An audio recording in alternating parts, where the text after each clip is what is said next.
بدعت کسے کہتے ہیں؟ کوئی ایسا کام جو قرآن و حدیث سے ثابت نہ ہو اور اس کو دین و ثواب سمجھ کر کیا جائے۔ صحیح حدیث پر عمل کرنا کا کیا حکم ہے؟ صحیح حدیث پر عمل کرنا واجب ہے۔ کیا قرآن مجید پڑھنے والوں کی طرف سے پڑھا جا سکتا ہے؟ جی نہیں، خود پڑھنے اور اس پر عمل کرنے کے لیے اتارا گیا ہے۔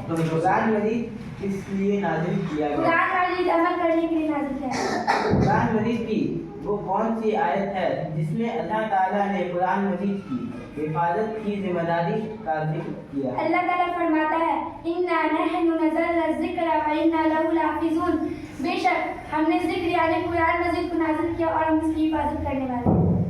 قرآن مجید کے علاوہ دوسری آسمانی کتابیں اصلی حالت میں محفوظ نہیں رہنے کا سبب کیا ہے؟ اس کی وجہ یہ ہے کہ گزشتہ آسمانی کتابیں خاص وقت کے لیے نازل کی گئی تھیں، اس لیے اللہ تعالیٰ نے ان کی حفاظت کی ذمہ داری نہیں لی۔ اللہ تعالیٰ نے صرف قرآن مجید کی حفاظت کی ذمہ داری لی ہے کیونکہ یہ کتاب قیامت تک کے لیے نازل کی گئی ہے۔ کیا قرآن مجید کے علاوہ دوسری آسمانی کتابیں اصلی حالت میں موجود ہے؟ جی نہیں، قرآن مجید کے علاوہ دوسری آسمانی کتابیں اصلی حالت میں موجود نہیں ہیں۔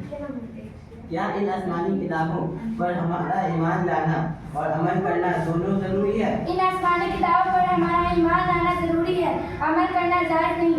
صرف قرآن مجید ایک ایسی کتاب ہے جس پر ایمان کے ساتھ عمل بھی ضروری ہے۔ یہ آپ کو صوفِ ابراہیم علیہ السلام پر، صوفِ موسیٰ یعنی تورات موسیٰ علیہ السلام پر، زبور داؤد علیہ السلام پر، انجیل عیسیٰ علیہ السلام پر، قرآن مجید محمد صلی اللہ علیہ وسلم پر۔ وہ آسمانی کتابیں کیا ہے جو اللہ تعالیٰ نے نبیوں پر نازل فرمائی؟ صوفِ ابراہیم، صوفِ موسیٰ یعنی تورات، زبور، انجیل، قرآن مجید۔ کیا اللہ تعالیٰ نے انسانوں کی ہدایت کے لیے آسمانی کتابیں نبیوں پر نازل فرمائی؟ جی ہاں، اللہ تعالیٰ نے انسانوں کی ہدایت کے لیے آسمانی کتابیں نبیوں پر نازل فرمائی۔ کیا غیر اللہ کی قسم کھانا جائز ہے؟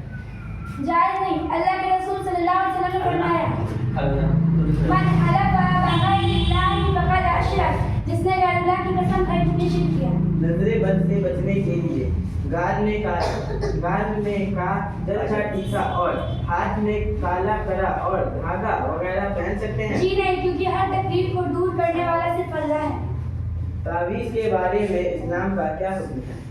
اللہ کے رسول صلی اللہ علیہ وسلم نے فرمایا من علق تمیمۃ فقد اشرک، جس نے تعویذ لٹکائی اس نے شرک کیا۔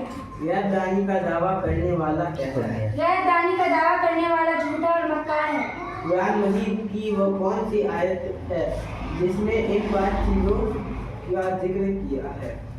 وہ آیت یہ ہے ان اللہ عنده علم الساعة وينزل الغیث ويعلم ما في الارحام وما تدری نفس ماذا تکسب غدا وما تدری نفس بأي ارض تموت ان اللہ علیم خبیر۔